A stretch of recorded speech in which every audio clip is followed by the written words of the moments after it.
Tata Sankascha Beryascha Tata Sankascha Beryascha Panavanaka Gomukaha Panavanaka Gomukaha Sahasaivavyahanyanta Sahasaivavyahanyanta Sasabdastu mulo bhavat Sasabdustumulo bhavat Tatasvetai hayai yukte Tatasvetairhadyai yukte Mahati syandane stitau Mahati syantane jitau Madhava Pandavasaiva Madhava Pandavaschaiva Divyau Sankau Pradadmatuhu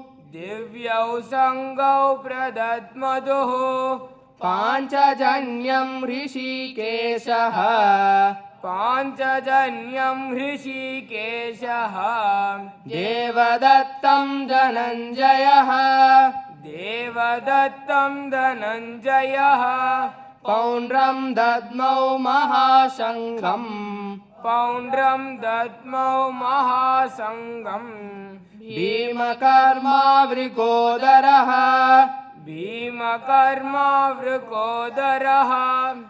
Thereafter, when Bhishma took the conch and he blew and changed the entire mood, thereafter, many people took out their conches, kettle drums, trumpets, horns, drums were immediately sounded forth. And he gives, that noise became tumultuous, a roaring effect, reverberating across Kurukshetra. All of them took and they started blowing. This is how the Kauravas did. Vyasa goes further to explain the details. He says at that point of time, thereafter, Madhava, Krishna and Arjuna, seated in a grand chariot with white horses. To the blind man, Sanjay is reporting. When this happened, thereafter, Krishna with the white horses, Arjuna seated on it, they started moving. They took their conches. Krishna blew the conch first from the Pandava side, Panchajanya. That is the name of Krishna's conch, Panchajanya. Devadatta is the conch of Arjuna. So Arjuna took his conch and he blew. Now, Bhishma, the commander-in-chief of the Kauravas, he took the conch and he blew. Correct. Krishna, a charioteer, technically he is only a charioteer and he has taken a vow that he will not even fight this war, will not shoot a single arrow. He is there to drive the horses. If anyone has to blow the conch, it has to be Drishtadyumna or it has to be Yudhishthir, saying, yes, you have done, we respond. But Krishna is a person who responds. And he knew that the Pandavas would be inspired only if he blows the conch. There somebody whom they love and adore is Bhishma. And he has given the war cry. Someone whom you adore and you love has given a war cry. How do you respond to them? Krishna knew, quick thinking. He said, these guys may hesitate, may not be sure. He takes the conch and he says, I blow. And they have faith in Krishna. When Krishna blew, Arjuna knew, now I can also blow the conch. Here we go. And he started. Now the point here is, there's a very subtle lesson to learn. Life can throw challenges. Be ready to respond. Don't wait for the right moment. There is a challenge come, and now it is a Rahu Kalam. I will wait. Let the Rahu Kalam get over, then I will respond. Don't go into all that. There are some times when you need to respond, you have to respond. Don't wait for certain conditions fulfilled and then we do. You know the Ananagar school, in Ananagar, Jai Gopal Garodia school, Vivekananda school. They called Gurudev to do the Bhumi Puja. Swamiji, please come and do the Bhumi Puja. And he said, when do you want? Whichever time you say. Swamiji checked his itinerary. And that was a Sunday, last day of his yajna, whatever they wanted to do. And his talks begin at 6:30. So he said, we will inaugurate, we will do the Bhumi Puja at 5 o'clock. On a Sunday, 5 p.m. You all understand very well. Everybody understands. 4:30 to 6. How to do a Bhumi Puja? And some of them decided, let us request Swamiji again. 601. 601. But other organizers of the Kendra, they said, no, he has given his time and that must be precious. We take him, don't worry about it. Gurudev comes to the venue. And some of them must be worried, and because they did tell him, Swamiji Rao Kalam, he said, that's the only time I'm available, go ahead. So he comes to the venue, he starts the talk, he says, don't worry, I have asked Rahu to wait outside. This is respond. I have asked Rahu to wait outside. When you have a pure sankalpa, there is no selfishness in you. In you, the thinking is pure. Once we have that kind of a thing, the entire forces will support you. We don't need these external supports. When there is purity at heart, we don't need. Same way here, Bhishma blew the conch. Krishna responded, I am ready for challenge. And he was always ready for challenge. Ananta Vijayam Raja. Ananta Vijayam Raja. Kunti Putro Yudhishthiraha. Kunti Putro Yudhishthiraha. Nakula Sahadevascha. Nakula Sahadevascha. Sugoshamani Pushpakau. Sugoshamani Pushpakau. Kasyascha Parameshvasaha. Kasyascha Parameshvasaha. Shikandi cha Maharataha. Shikandi cha Maharataha. Dhrishtadyumno Viratascha. Dhrishtadyumno Viratascha. Satyakischa Parajitaha. Satyakischa Parajitaha. Drupado Draupadeyascha. Drupado Draupadeyascha. Sarvasha Prithvipate. Sarvasha Prithvipate.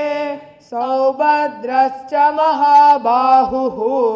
Saubhadrascha Mahabahuhu. Shankantadmuh Pritak Pritak. Sankantatmuh Pritak Pritak. In our culture, giving names is very important. We choose to give the name based on the constellation in which one is born, the kind of a star, under which star the person is born, and the stars have certain letters to tune to various frequencies. Those sounds or those letters in which we choose a name, because name is something which we keep hearing again and again.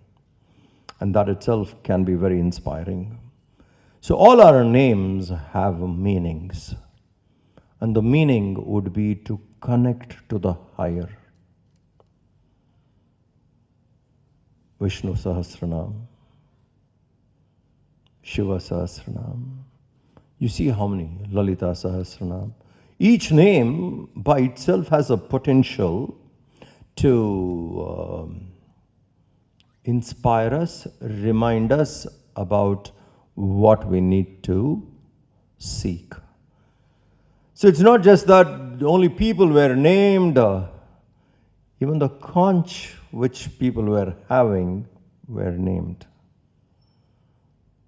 For some, Panchajanya was Krishna's conch, a demon which he killed, and as a honor of that he had. So it's just a reminder that you have to conquer. So everything had a depth. So the conch of Yudhishthir is called Ananta Vijaya, eternal victory. So Dharmaputra, Dharmaraj, Yudhishthir. So beautiful, isn't it? Son of Dharma, who stood by Dharma, did not want to compromise. So Yudhishthir is one who was committed completely to Dharma. No matter how hard the times were, no matter how hard the situation was, he was holding on to Dharma. The conch he blows is called Ananta Vijaya, eternal victory. There's a very silent meaning in it. All of us need that eternal victory. Today what we experience is finite, limited, limited, limited. Anything we do is limited, and one fine day we will pop up. Life gone, lived in impermanency, failed to experience eternity. We need to experience eternity. We need to understand the self. That's what the whole book is about. That is eternal victory. Because once we reach that, there is no more death. Then there's nothing mortal. One becomes immortal. That is the victory. Everlasting victory. Eternal victory. If we want that Ananta Vijaya, eternal victory, Dharma is the way. Dharma is the way. So Yudhishthir's conch, so he blew his conch, Ananta Vijaya, and so was the others. Sahadev and Nakul also blow their conch, and there were many other warriors who are there, like the king of Kasi, Shikhandi. Shikhandi, again, we have to understand, he was one of the princes who fell. Bhishma was not giving her justice, because in the past there were different methods of marriage, and one was Swayamvar. So Bhishma went for a Swayamvar to bring the princess for his sons or his nephews, whatever, as he was the caretaker of the kingdom. So when he went to bring them, one of the queens were already in relationship with somebody. But when she came, she explained to Bhishma. Bhishma said, "You're free, I let you free, you can go." But that other man refused. So she was shuttling between Bhishma and others and tried her best, but she couldn't find a way. She felt her life was wasted. Then she took a vow to kill Bhishma. And this kind of revenge continued. From earlier birth, manifesting in the next birth to destroy Bhishma. This is one thing which we need to keep in mind. This level of hatred, this level of animosity, this level of prejudices will only destroy us.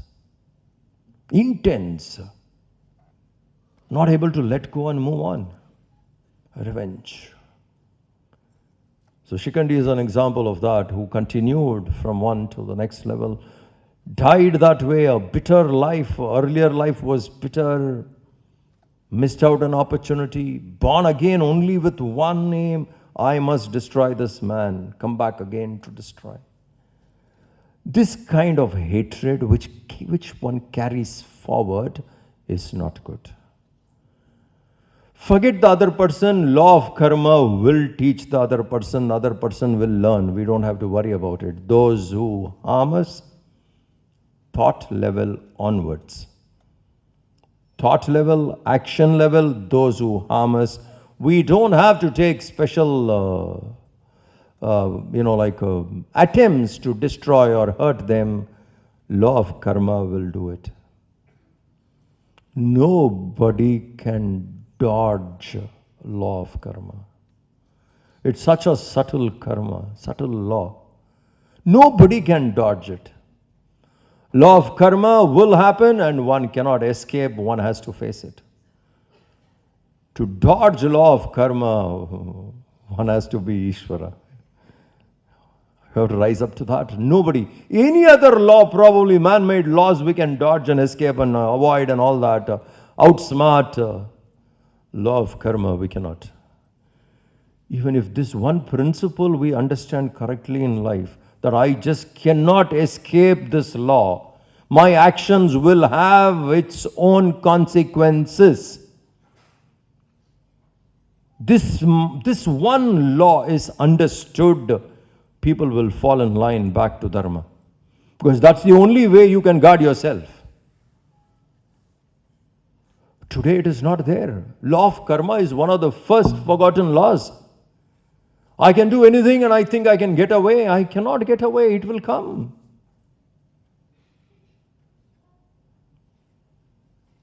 So one cannot dodge this at all, because every effect has a cause. And what we do now will have future effects.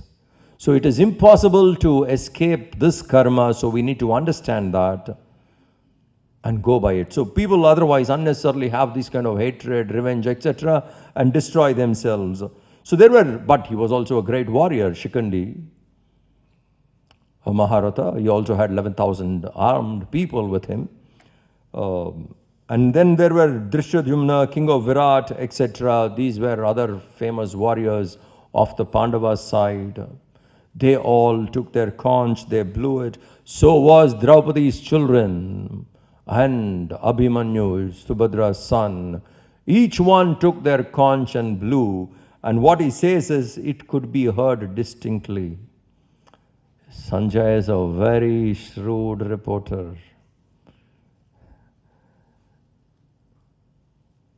There only Bhishma's conch and no other details given. And here he deliberately rubs in. I could hear Ananta Vichaya, eternal victory. I could hear it, and every other person. And all these people are blowing their conch and their kettle drums, etc. I could hear them distinctly. And the sound which created was so deep and intense that really shattered the Kauravas. Continuing.